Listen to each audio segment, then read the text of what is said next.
Nah ini dia. Memerangi golongan Wahabi ini pahalanya paling besar di akhir zaman. Waduh. Jadi wajib memerangi Wahabi. Wajib. Jadi memerangi Wahabi ini pahalanya paling besar di akhir zaman. Jangan ragu-ragu. Ketika Kiai Haji Idrus Ramli menyatakan hal demikian tentang Wahabi, itu juga diberikan bantahan oleh Kiai Haji Zahro mengenai hal tersebut. Sampai sekarang ini pun ada yang mencaci maki Wahabi, menganggap sesat Wahabi, menganggap Wahabi bukan ahlus sunnah. Sebagai muslim saya sangat keberatan. Saya bukan Wahabi, jelas bukan Wahabi, tapi tidak rela kalau saudara kita dicaci maki. Benci ya benci, tapi jangan ekspresif dan jangan keterlaluan. Penjenengan nanti akan malu di depan Allah SWT. Dan ini bagaimana cara kita menyikapinya?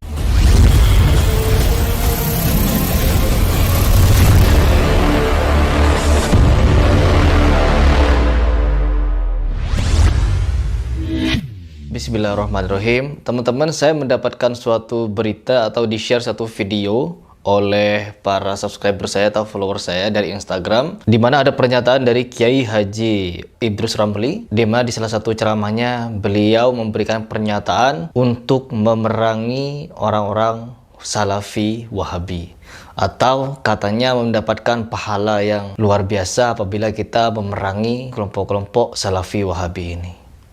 Tentunya di sini saya sebagai seorang muslim yang ikut ajaran Kiai Haji Hashim Asy'ari sangat terkejut, di mana kita kenal bersama bahwa beliau Kiai Haji Idrus Ramli ini memiliki sepak terjang yang luar biasa di dalam menegakkan aswaja. Namun saya sangat kaget ketika menonton video ini. Baik, saya akan memberikan tanggapan setelah saya menonton seperti apa video tersebut.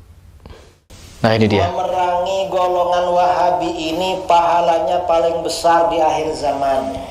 Masya Allah. Orang yang diperangi Wahabi itu orang paling baik, yang memerangi Wahabi juga orang paling baik.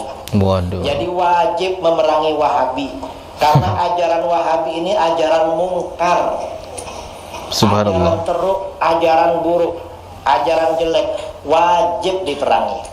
Ini bukan perlu saudara, ini wajib hukumnya.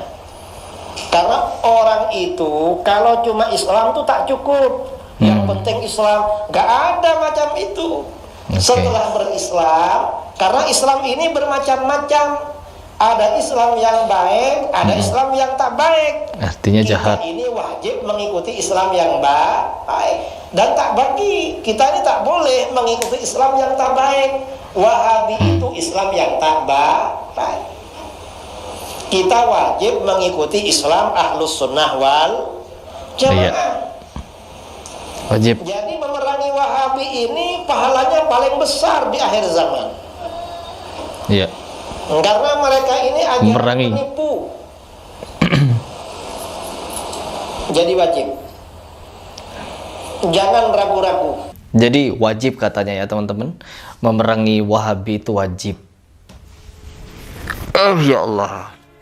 Saya dari dulu itu di dalam memilih panutan atau mendengarkan suatu ceramah dari seorang ustadz adalah mengambil sisi kebaikannya. Saya juga mendengarkan beberapa ceramah atau pengajian dari Kiai Haji Idrus Ramli. Saya juga sering mendengarkan tausiah beliau. Tapi perihal pembahasan Wahabi, saya maklumi. Ya mungkin karena saya seorang muslim yang biasa-biasa saja, yang tidak terlalu ketat masalah perbedaan golongan. Namun saya sebagai seorang muslim yang baik tentunya akan memanusiakan manusia. Meskipun itu golongan Wahabi, Muhammadiyah, Nahdlatul Ulama, dan lain sebagainya, saya memandang mereka sebagai manusia. Jadi saya harus berlaku baik ya. Berlaku baik dengan cara apa? Mendengar apa yang dia ucapkan, apabila ada yang benar ya kita ikuti. Karena apa? Mereka adalah orang ahli ilmu. Beda lagi apabila orang yang berbicara adalah preman atau orang-orang yang bodoh di dalam segi akidah atau di segi fikih. Maka kita tidak boleh mengambil rujukan. Jangan mengambil apapun yang keluar dari mulut orang yang tidak berilmu. Karena bisa jadi apa yang disampaikannya hanya melalui akal dan juga melalui hawa nafsunya. Karena apa? Landasan manusia itu berbicara haruslah Al-Quran dan Al-Hadis. Di mana-mana ketika saya menonton video ceramahnya Ustadz Khalid Basalamah, Ustadz Syafiq Riza Basalamah, saya mendengarnya adem sekali, menyenangkan, mengajak kebaikan, mengajak ketakwaan, mengajak mengenal Allah, mengenal risalah Rasulullah dan para sahabat. Masya Allah, saya banyak sekali mendengar ceramah-ceramah dari Ustadz-Ustadz Salafi Wahabi. Bahkan di Arab Saudi adalah negara yang mayoritas Wahabi, Salafi. Masya Allah. Jadi kita sebagai seorang muslim tidak boleh sebenarnya menggolong-golongkan, apalagi menganggap sesama muslim yang beriman kepada Allah dan juga Rasulullah dan tidak ada Tuhan selain Allah. Mereka masih satu iman meskipun tidak satu pendapat. Apa pendapat itu? Yaitu mengenai misalkan seperti tahlilan, ya, seperti kunut, seperti maulid Nabi, ya. Memang hal-hal ini juga sudah menjadi perbedaan antara Muhammadiyah dan NU, di mana Muhammadiyah tidak merayakan hal-hal seperti ini dan hanya dilakukan oleh orang-orang NU. Nah, kita sebagai seorang muslim tentunya juga tahu bahwa orang-orang Salafi Wahabi ingin menyampaikan kepada kita semua bahwa Rasulullah, para sahabat, tabi'in, sampai para imam-imam mazhab juga tidak melaksanakan atau melakukan hal-hal seperti ya tahlilan atau seperti maulid Nabi dan lain sebagainya. Tidak. Mereka hanya mengajak kita untuk tidak mengerjakan apa yang tidak dikerjakan oleh Rasulullah. Itu sebenarnya baik. Ya mungkin cuma penyampaiannya yang kurang berkenan. Karena apa? Maulid Nabi, tahlilan atau dan lain sebagainya itu ada sejarahnya. Dan di dalam NU itu tidak dikategorikan sebagai ibadah. Hanya di mana kita melakukan zikiran-zikiran, membaca Al-Quran, membaca sholawat, tausiyah, dan lain sebagainya ketika merayakan hal-hal tersebut. Kalau kita menganggapnya sebagai ibadah itu tidak. Dan mungkin cara dakwahnya orang-orang Salafi ini belum tentu masuk ke dalam orang-orang NU. Karena apa? Terlalu to the point, mengatakan itu bid'ah, mengatakan itu sesat, dan lain sebagainya. Mungkin. Dan ini juga bukan diperangi sebenarnya. Ya, bukan diperangi. Tetapi wajib di dalam saling menasihati dalam kebenaran dan kesabaran. Untuk tidak melaksanakan tahlilan, ya ada caranya untuk menyampaikan dengan cara yang benar dan juga sabar. Dan untuk membantahnya juga dengan cara yang benar dan sabar. Tanpa harus perang, tanpa harus saling mencaci maki atau menghujat. Tentunya saya sangat menyayangkan tindakan atau pernyataan dari Kiai Haji Idrus Ramli ini. Karena apa? Ini bisa menjadi polemik lagi ke depannya untuk tidak menerima saudara-saudara kita yang berpaham seperti orang-orang Salafi ini. Saya juga banyak murid-murid yang berpaham Salafi. Saya juga banyak murid-murid yang berpaham Muhammadiyah, ikut Muhammadiyah tapi pemahamannya NU, ada yang NU tapi cinta Muhammadiyah, dan begitu seterusnya. Kita tidak pernah mempermasalahkan hal demikian. Karena apa? Kita itu sama-sama muslim dan memiliki landasan yang sama-sama kuat. Dimana ketika kita memiliki landasan, orang Salafi berbicara hal demikian juga memiliki landasan. Dan mereka tidak melaksanakan juga tidak masalah. Dan tentulah kita sebagai seorang muslim yang baik harus menjadi penengah yang juga baik untuk melerai pertikaian antara ulama-ulama kita di sana. Baik, sebelum saya lanjutkan, teman-teman coba simak pernyataan dari Kiai Haji Ahmad Zahro. Pertama yang harus diketahui, Wahabi itu ada dua macam. Ada Wahabi Khawarij, Abdul Wahab bin Sulaiman, itu Al-Khariji, Khawarij, itu yang sesat karena mereka mengkafirkan kita semuanya. Ada yang Muhammad bin Abdul Wahab, itu Wahabi yang sekarang ada di Saudi Arabia itu. Memang zaman tahun 20-an, 30-an itu ketika Wahabi atau pemerintah Saudi baru terbentuk, mereka kerjasama dengan ulama Wahabi, itu keras sekali. Akan membongkar makam Nabi, ya akan memindahkan makam Nabi, semua wirid dilarang dan sebagainya. Keras sekali sehingga berdirilah NU merespon itu, dan ormas-ormas di dunia keberatan dengan langkah Wahabi. Dalam perundingan akhirnya berhasil. Tapi kemudian dilanjutkan oleh generasi yang kurang mengenal Wahabi. Sampai sekarang ini pun ada yang mencaci maki Wahabi, menganggap sesat Wahabi, menganggap Wahabi bukan ahlus sunnah. Sebagai muslim saya sangat keberatan. Saya bukan Wahabi, jelas bukan Wahabi, tapi tidak rela kalau saudara kita dicaci maki. Saudara kita Wahabi yang ada di Saudi Arabia dan sekitarnya itu adalah Wahabi yang ahlus sunnah. Kalau tidak sama dengan kita, tidak usah jauh-jauh. Bukan Wahabi, NU dengan Muhammadiyah pun banyak perbedaan. Tapi kan tidak boleh mencerca, tidak boleh mencela. Wahabi iblis, Wahabi sesat. Panjenengan pernah haji atau tidak? Pernah umroh atau tidak? Mustahil Allah Subhanahu wa taala rela Masjidil Haram dan Masjid Nabawi diimami oleh iblis. Imam Masjidil Haram, Imam Masjid Nabawi, salah satu guru Al-Quran saya adalah dari Masjid Nabawi. Itu adalah orang-orang soleh, orang-orang baik. Wahabi mereka, pasti Wahabi mazhab akidahnya, tapi mazhab fikihnya Hambali. Jadi kalau mengatakan sesat, bahkan ada yang Wahabi itu ciptaan Yahudi.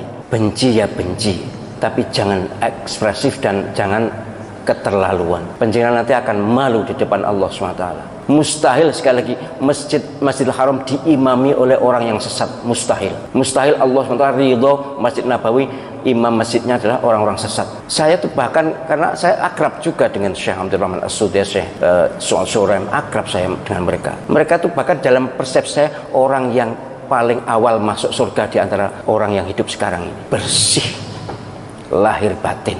Bahwa amaliyahnya kita tidak setuju, ya banyak. Kalau tidak setuju banyak. Mereka tidak wirid bersama-sama sudah sholat itu juga, ya mereka pahamnya seperti itu. Sholat subuh tidak kunut, ya seperti itu. Lalu kenapa? Ini memang sangat diprovokasikan ini. Kayaknya dikompori oleh Syiah. Syiah memang musuh bebuyutan Wahabi. Baik, teman-teman, itu adalah pernyataan dari Kiai Haji Zahro, di mana beliau juga memberikan pandangan atau pendapat sebenarnya bagaimana cara kita bersikap terhadap saudara-saudara kita yang memiliki pandangan yang berbeda seperti Salafi Wahabi. Tentunya kita sebagai seorang muslim, kita harus pandai memilah dan memilih, yaitu bagaimana cara kita bersikap ketika kita mendengarkan suatu pernyataan yang dibuat oleh Kiai Haji Idrus Ramli, mungkin dari Kiai Haji Zahro atau Ustadz Khalid Basalamah, Ustadz Riza Basalamah, Ustadz Abdul Somad dan lain sebagainya, ketika apa yang mereka sampaikan kurang sejalan dengan Quran dan hadis. Contohnya ketika Kiai Haji Idrus Ramli menyatakan hal demikian tentang Wahabi, itu juga diberikan bantahan oleh Kiai Haji Zahro mengenai hal tersebut. Dan ini bagaimana cara kita menyikapinya? Apakah kita harus mengambil jalan tengah dan tidak menanggapi apa yang menjadi pernyataan mereka berdua? Tentunya kita sebagai seorang muslim yang baik harus pandai. Pandai bagaimana? Pandai menempatkan diri. Tidak semua mungkin ketika pertama kali mereka, orang-orang Salafi, menyampaikan dakwahnya ya dengan cara menyesat-nyesatkan atau menyalah-nyalahkan, itu kurang benar. Namun itu juga tidak dapat disalahkan karena mereka berbicara dengan sesuai apa yang ada di dalil. Dan ini karena mungkin saudara-saudara kita dari Salafi masih baru, ya kita harus memberikan perkenalan. Dan alhamdulillah, contohnya seperti Ustadz Khalid Basalamah, ketika dia mulai berbaur dengan orang-orang NU, berbaur dengan Jamaah Tabligh dan lain sebagainya, alhamdulillah mereka sudah memiliki pemahaman untuk tidak saling menyalahkan lagi. Karena memang ada istilah tak kenal maka tak sayang. Kemarin juga saya dibuat terharu ketika menonton suatu video, yaitu Ustadz Khalid bergandengan tangan, saling merangkul dengan orang-orang Jamaah Tabligh. Masya Allah, seperti ini. Ulama-ulama atau ustadz-ustadz yang mungkin sebelumnya ada perbedaan pendapat, mereka bisa saling merangkul. Begitulah seharusnya. Dan inilah yang harus dilakukan, ya. Bukan kita sesama muslim mendebat. Sesama muslim seharusnya bukan mendebat, melainkan mengembalikan apa yang sebenarnya terjadi atau apa yang menjadi hukum untuk kita lihat bersama melalui Al-Quran dan Al-Hadis. Kita kembali kepada Al-Quran dan Al-Hadis. Karena memang itu yang Rasulullah anjurkan ketika ada permasalahan. Kita memang wajib memilih panutan terbaik. Apa terbaik? Yaitu orang-orang yang berpegang teguh kepada Ahlussunnah wal Jamaah. Apakah orang Wahabi ini tidak berpegang teguh pada Ahlussunnah wal Jamaah? Tentunya mereka juga berpegang, dan mereka ini berusaha untuk mendakwahkan ajaran-ajaran yang hak. Apa yang hak? Yaitu ajaran-ajaran yang ada hanya di dalam Al-Quran dan Al-Hadis. Yang di luar itu mereka tidak mengikuti atau tidak membenarkan. Nah, ini juga benar, ya, karena mereka mau beribadah sesuai dengan bagaimana Rasulullah beribadah. Dan mereka tidak mau beribadah apa yang tidak Rasulullah atau para sahabat atau para imam mazhab tidak melakukannya. Ini juga benar. Ya, kita harus mengalami perubahan. Perubahan apa itu? Yaitu perubahan di dalam menyikapi suatu perbedaan. Kita harus dewasa. Ya, bukan berarti di sini saya ingin menasihati para kiai atau para ustadz. No. Tetapi saya sebagai sesama muslim, tentunya yang pertama yang saya nasihati adalah diri saya. Dan yang kedua adalah orang-orang terdekat saya, dan baru berikutnya orang-orang yang kenal saya meskipun dari jauh, seperti kalian di media sosial. Yuk kita serukan kepada tokoh-tokoh kita untuk bersatu padu. Hindari pertikaian, hindari permusuhan. Marilah kita saling merangkul, jangan saling menjatuhkan. Ada perbedaan, kembalilah kepada Al-Quran dan Al-Hadis, dan berjabat tangan akan menggugurkan dosa, mendatangkan rahmat Allah Subhanahu wa taala. Karena apa? Kita masih bernaung kepada kalimat syahadat yang sama. Asyhadu an la ilaha illallah wa asyhadu anna Muhammadar Rasulullah.